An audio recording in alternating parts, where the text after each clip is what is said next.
जेवायला काय पाहिजे? एवढं मोठं कडलं घेतलंय म्हणजे नक्कीच तुझंच काहीतरी आवडीचं असणार.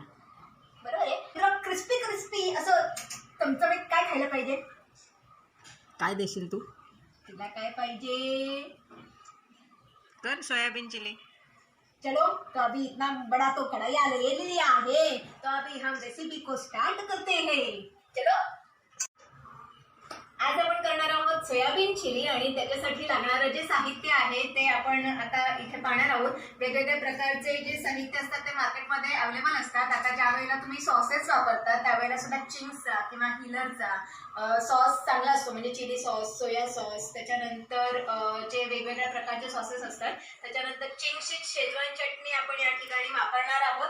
डॉक्टर उतेकरचं व्हेज मेयोनीज जे आहे ते तुमच्या रोजच्या खाण्यात सुद्धा तुम्ही वापरू शकता, कारण हे 0 फॅट युक्त आहे.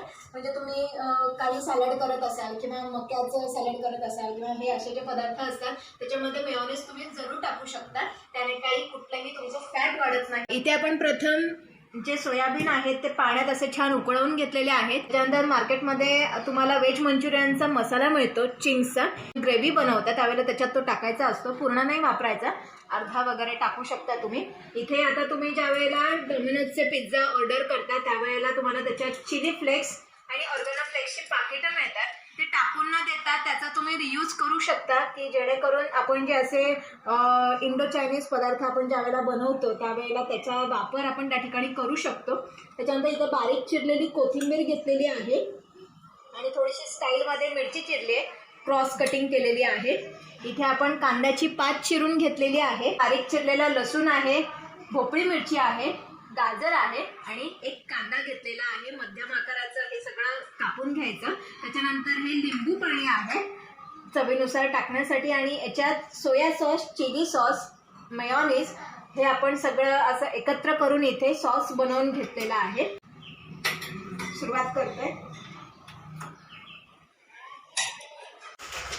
इथे आपण प्रथम तेल टाकून घेणार आहोत. पहिले लसूण टाकून घ्यायचा, तो थोडासा परतून घ्यायचा. थोडासा परतलेला जो लसूण असतो तो चवीला चांगला लागतो. आपण या चिरलेल्या मिरच्या टाकणार आहोत. मध्यम आकाराचा कांदा चिरून घ्यायचा आणि तो याच्यात टाकायचा. कांदा छान असा थोडासा जसं लसूण आणि मिरची आपण परतून घेतलं, थोडासा खरपूस रंग येईपर्यंत, तसा कांदासुद्धा आपण परतून घेत आहोत.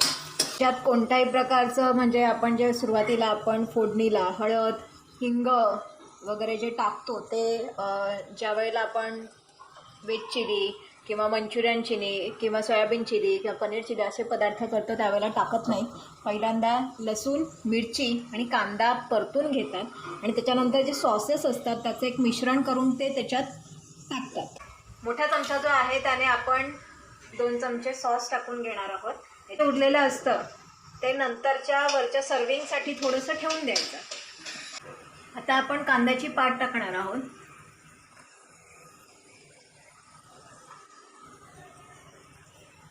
थोडीशी जास्त टाकली तरी हरकत नाही, कारण कांद्याची पात ही छान लागते अशा पदार्थांना.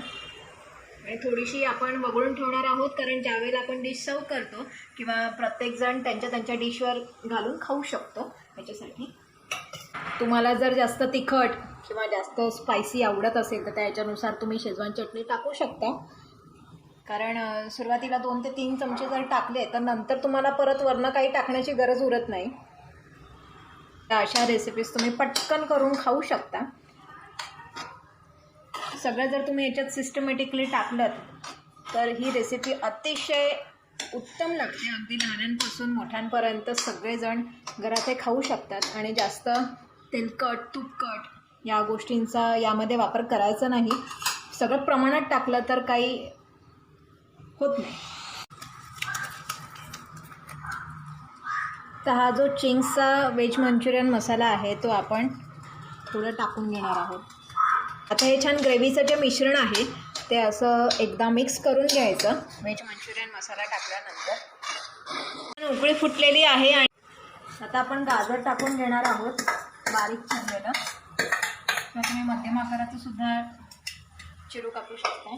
आणि भोपळी मिरचीसुद्धा मध्यम आकाराची आपण जी इथे कापून घेतलेली आहे ती आपण आता याच्यात टाकलेली आहे. आणि परत ग्रेव्हीमध्ये जे मिश्रण आहे ते पुन्हा एकदा छान मिक्स करून घ्यायचं. तसं याच्यात पाणी टाकायचं ग्रेव्हीमध्ये ज्या वेळेला आपण आता सगळ्या भाज्या टाकून झालेल्या आहेत.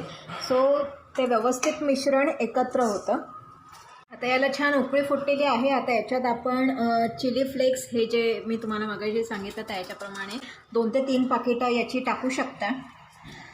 आता आम्हाला झणझणीत खायची सवय आहे आईमुळे, तर त्याच्यामुळे आम्ही जरा छान असं क्रिस्पी वगैरे करतो, पण अगदी पण झणझणीत नाही, जेवढं बेतेल झेपेल एवढंच.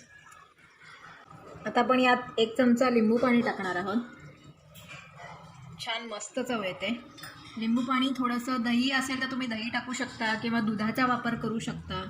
थोडेसे तीळ टाकायचे, त्याने चव छान येते. मिश्रण एकजीव करायचं आहे. आता ऑलमोस्ट आपली ही जी ग्रेव्ही आहे थोडंसं अंगाशी रस्सा टाईप ठेवायचं, थोडंसं पातळ ठेवायची ग्रेव्ही, म्हणजे सगळ्यांना अगदी व्यवस्थित खाता येते. आणि सुकं एकदम आपल्याला खायला जात नाही, म्हणजे ग्रेव्ही प्रॉपर अशी आपली मस्त झाली पाहिजे. आपण याच्यात सोयाबीन टाकून घेतलेले आहेत आणि आता ते छान असे मस्त मिक्स करून घ्यायचे ग्रेव्हीमध्ये. असं छान त्याचा सॉसेसचा हा सगळा जो कलर असतो तो आला पाहिजे. आणि आपण जे वगळलेले सॉसेस होते ते आता आपण याच्यात हे सगळं मिश्रण एकजीव झाल्यानंतर टाकणार आहोत.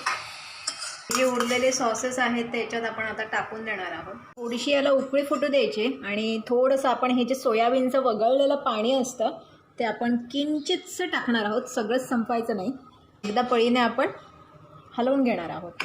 तर असा कलर आलेला आहे. अशी छान उकळी मस्त फुटलेली आहे. आता जसं मी मगाशी सांगितलं त्याच्याप्रमाणे ज्यावेळेस आपली सोयाबीन चिली बनत येते त्यावेळेला त्याच्यावर अशी छान परत एकदा कांद्याची पात भुरभुरायची.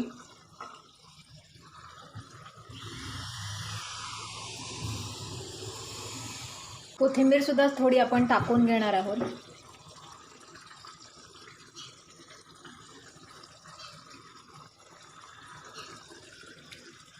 छान आपली मस्त अशी सोयाबीन चिली बनवून झालेली आहे आणि आता आपण डिश सर्व करणार आहोत.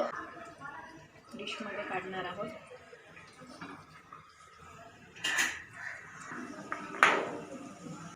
कांद्याची पात भुरभुरणार आहोत. जी कोथिंबीर आहे ती अशी छान सर्व करणार आहोत. चटपटीत चमचमीत अशी आपली सोयाबीन चिली इथे तयार झालेली आहे खाण्यासाठी. आणि आता ही तुम्ही घरीसुद्धा ट्राय करू शकता. आणि तुम्हाला ही रेसिपी कशी वाटली ते मला कमेंट बॉक्समध्ये नक्की सांगा. धन्यवाद.